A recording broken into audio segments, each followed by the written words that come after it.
entendu comme vous que cette idée avait été émise dans le cadre du plan de paix. C'est à mon avis une très bonne idée puisqu'il s'agit de relier le Gaza et la Cisjordanie. Et le seul moyen de le faire, c'est de le faire à mon sens par un viaduc parce que il y a trois manières de le faire. Une par un tunnel qui pourrait passer dessous, mais vous savez comme moi que l'histoire des tunnels et la relation des tunnels avec les Palestiniens n'est pas très bonne. Le faire au niveau du sol, ça ferait couper le territoire israélien en deux parties, ce qui n'est pas envisageable évidemment. Et donc le seul moyen, ce serait de passer en aérien et d'établir un viaduc entre le Gaza et la Cisjordanie. Ouais, votre projet, c'est ça un peu son originalité aussi, hein. C'est qu'il prévoit de transporter en même temps de l'eau, de l'énergie finalement entre les deux entités et en même temps de permettre la circulation de transports, qu'ils soient routiers ou ferroviaires.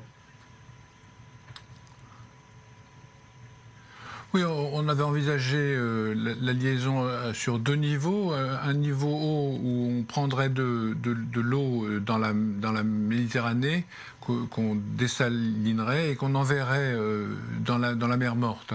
Parce que vous savez comme moi qu'il y a un problème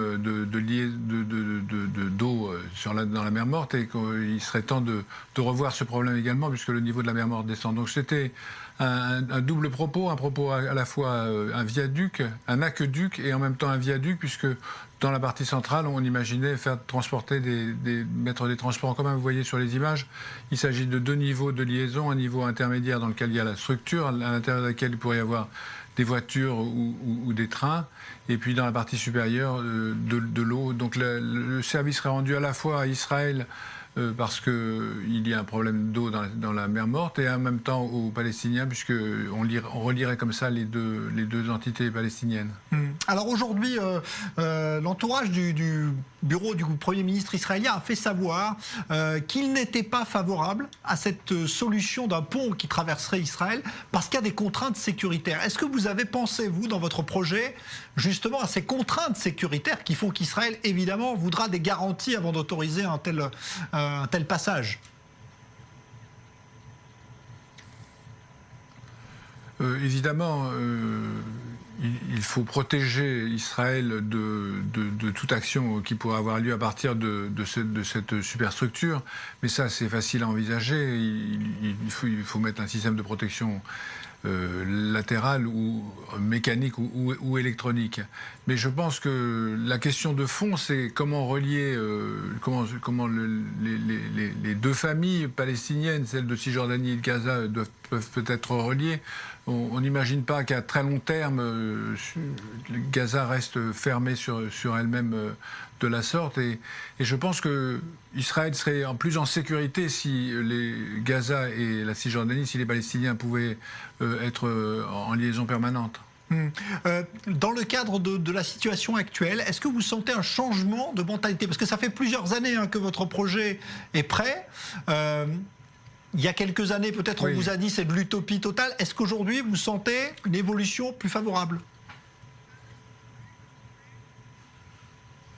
Alors, on m'a dit, quand on avait fait j'avais fait ce projet, on m'a dit c'est un projet qui ressemble au grand projet utopique des accords d'Oslo. Tout cela est vain et dépassé.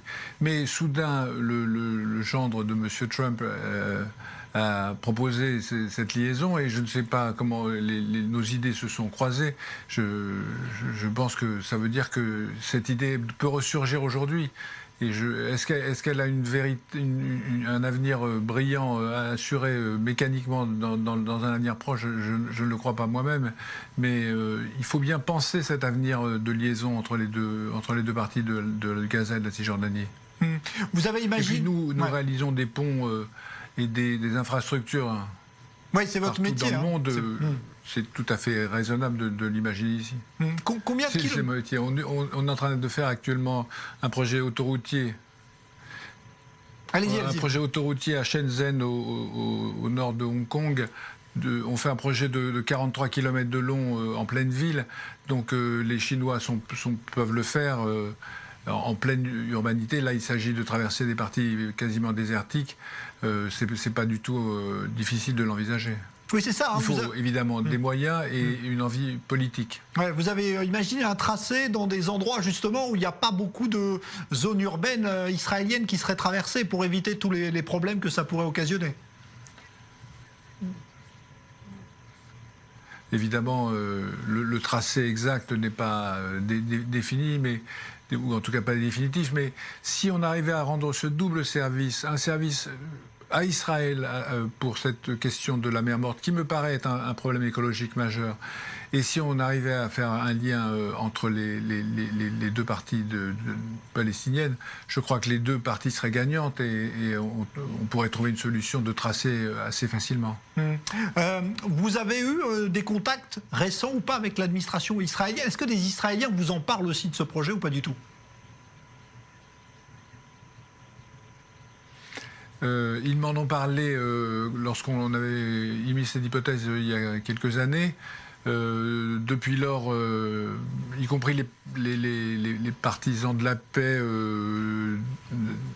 de la liaison entre les deux parties du peuple palestinien ne sont plus revenus vers moi.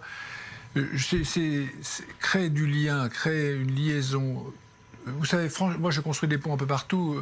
Franchir une infrastructure, quelle qu'elle soit, réaliser une infrastructure quelle qu'elle soit, c'est toujours franchir une frontière. On a réalisé une passerelle entre la France et l'Allemagne, entre Strasbourg et Kehl. Eh bien, c'était un lieu où il y a eu la guerre pendant des décennies et soudain c'est devenu un lieu symbolique de la paix. Et aujourd'hui, on s'y retrouve comme dans un espace public majeur symbolique de la paix. Eh bien, peut-être que demain, ce pont entre Gaza et la Cisjordanie deviendra aussi un pont de la paix, un pont symbolique pour la paix. Merci beaucoup, Marc. Si on a réussi à le faire entre l'Allemagne et la France, on peut le faire entre les deux entités palestiniennes. Merci beaucoup, Marc Mimram. Je rappelle que vous êtes architecte, ingénieur à Paris. Entre les deux entités. Voilà, avec ce projet donc, du pont.